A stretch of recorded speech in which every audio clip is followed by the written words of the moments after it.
Jusqu'à présent, le Festival Scènes d'Europe était quasi exclusivement ouvert à des artistes européens. Et cette année, on a plus particulièrement eu la chance d'inviter des projets ou des artistes qui traitaient du Brésil ou qui avaient des relations avec l'Afrique. Je dirais que c'est plutôt les artistes ou l'intérêt pour ces artistes qui sont Christiane Jataï, qui sont Kika Nicolella, qui sont voilà, des artistes en danse, qu'on s'est dit ça serait vraiment intéressant d'avoir un focus sur le Brésil. Et sur l'Afrique, c'est un peu pareil. C'est la présence de Faustin, Ligné Kula, c'est le fait que David Gesselson avait un projet sur Nina Simone et que ça allait beaucoup parler quand même de cette question des relations avec du post-colonialisme. Alors ce sont à la fois des artistes agitateurs qui sont traversés par des questions politiques, qui sont traversés de manière très forte par ce qui se passe aujourd'hui dans le monde, à la fois les questions environnementales, mais aussi, comme c'est le cas au Brésil, les atteintes à la démocratie.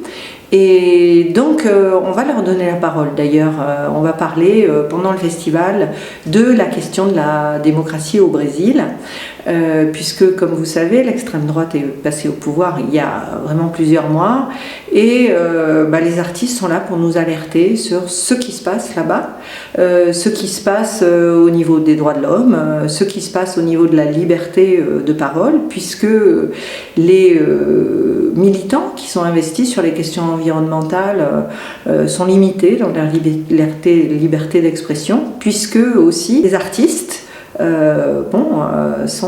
commencent à être parfois censurés. Donc voilà, on va parler de ça dans un débat sur artistes, Brésil et régime autoritaire. My name is Kika Nicolella and I'm an artist from Brazil, and I work mostly with video and with photography and then video in all forms, video installations, single channel videos.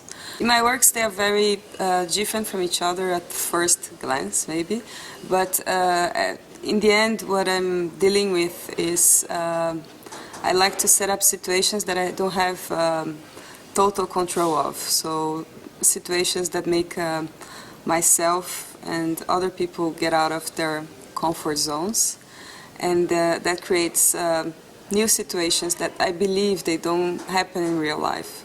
So somehow putting a camera in the equation makes everything more alive and people more sensitive. Oui, il y a pas mal de spectacles qui parlent vraiment, comme on se l'est dit, d'aujourd'hui. Par exemple, l'artiste Christiane Jataï, elle est partie dans différentes régions du monde et elle a rencontré des artistes. Elle leur a demandé de se saisir de la parole du poète. Et donc, il y a un va-et-vient, pas seulement chez Christiane Jataï, mais chez d'autres, entre la réalité, d'où la question du théâtre documentaire, et la poésie, la parole poétique. Donc ça, c'est quelque chose qui est assez propre au festival, cet aller-retour permanent entre réalité et fiction. C'est important que le festival soit aussi un lieu, pas simplement un lieu de réflexion, pas simplement un lieu de présentation artistique, mais aussi un lieu de détente, de fête, et donc ça c'est quelque chose auquel on est très attaché. Il va y avoir vraiment pas mal de soirées en musique, soit des vrais concerts, ça fait partie intégrante de la programmation du festival, mais par exemple un DJ brésilien va venir le premier samedi animer le festival, et on aura plusieurs DJ. Et puis à la fin du festival, on va avoir aussi une soirée de clôture en musique. C'est des choses qui nous tiennent à cœur.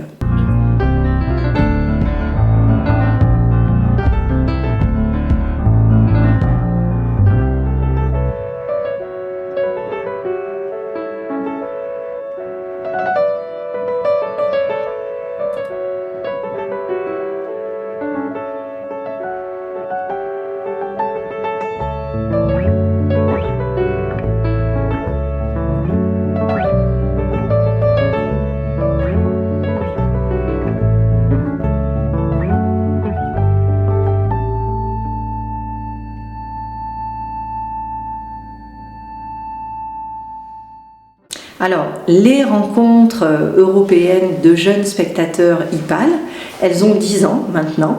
Ça fait 10 ans que des jeunes viennent dans le festival qui s'appelait Scène d'Europe, maintenant qui s'appelle Faroé, pour nouer des dialogues interculturels à la faveur de leur réception du spectacle.